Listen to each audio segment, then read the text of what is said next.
So this week we'll be talking about the False Claims Act.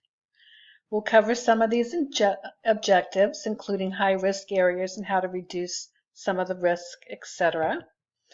So the False Claim Act was actually enacted during the American Civil War, during the height of the war. And it was at that time that the government used some private contractors who sold some inferior combat boots to the troops. So President Lincoln decided that that would be considered a false claim against the government. In fact, some refer to the False Claim Act as Lincoln's Law. It was further expanded by other initiatives such as the Fraud Enforcement Recovery Act, as well as the Patient Protection and Affordable Care Act, often known as PPACA. The False Claim Act prohibits knowing submission of a false claim for payment, knowing use of false records or statements. Actually conspiring with others to commit any of these acts is also considered a false claim.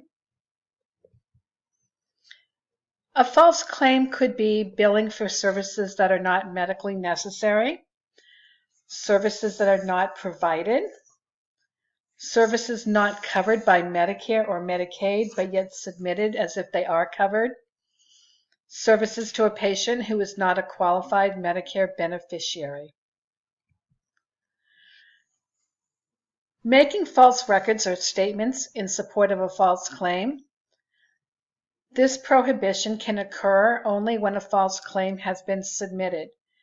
When we had paper records, oftentimes the medical record would have been altered, or maybe making a false certification of a patient's qualification for Medicare. False claims are almost always supported by some form of documentation.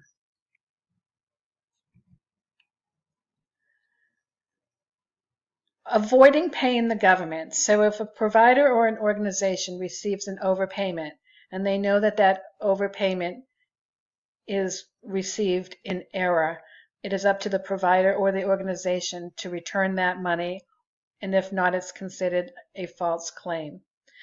The government actually says a provider or organization has 60 days to return that money, and that time begins from the date of discovery.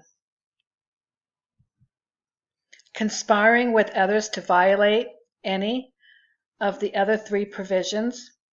So conspirators must agree to do something that violates one of the three provisions, take action to carry it out, and do it with the intent to defraud the government. Persons subject to the False Claim Act pretty much includes everyone.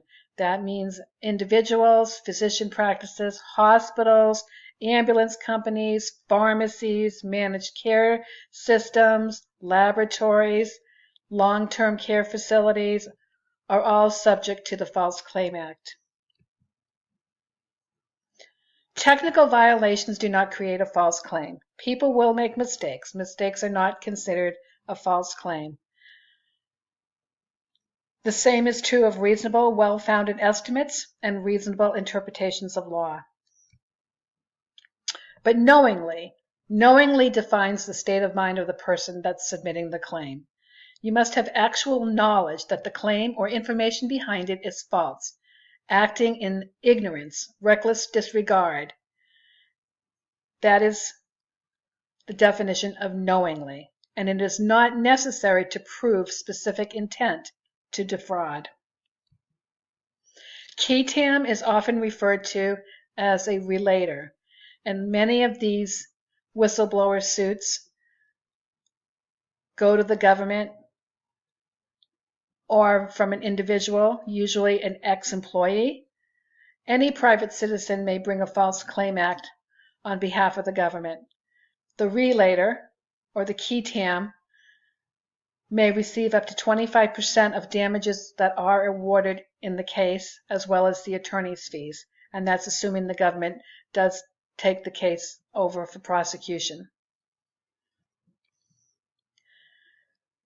The defendant may be temporarily or permanently excluded from participation in federal health care programs like Medicare.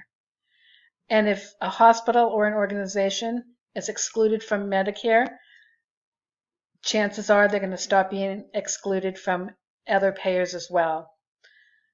Not only do they have to pay back the money, but there's a penalty of $5,500 to $11,000 for every false claim. So if you take a small amount, say 1,000 false claims, and apply the minimum penalty of $5,500, that in and of itself is $5,500,000. The False Claim Act is a civil statute, but other federal laws allow criminal prosecution, such as making false statements relating to qualifications for participation, obstruction of a criminal investigation. Those would be considered criminal cases. Listed here are some areas of risk for providers. Upcoding claims, billing for a higher service than what the patient received, billing for unnecessary services, unbundling of services, so you're billing more than one CPT code when one CPT code describes the service the patient received, or violating the anti-kickback rule. So the anti-kickback is receiving money or some sort of gift in exchange for referrals. Inflating drug prices. A pharmaceutical company can be prosecuted for false claims by inflating drug prices. The Department of Justice has many areas of enforcement, such as the Healthcare Fraud Prevention and Enforcement Action Team, as well as the Medicare Fraud Strike Force. They get referrals from agencies such as the Department of Health and Human Services, the FBI, the National Institutes of Health, as well as just doing normal data mining.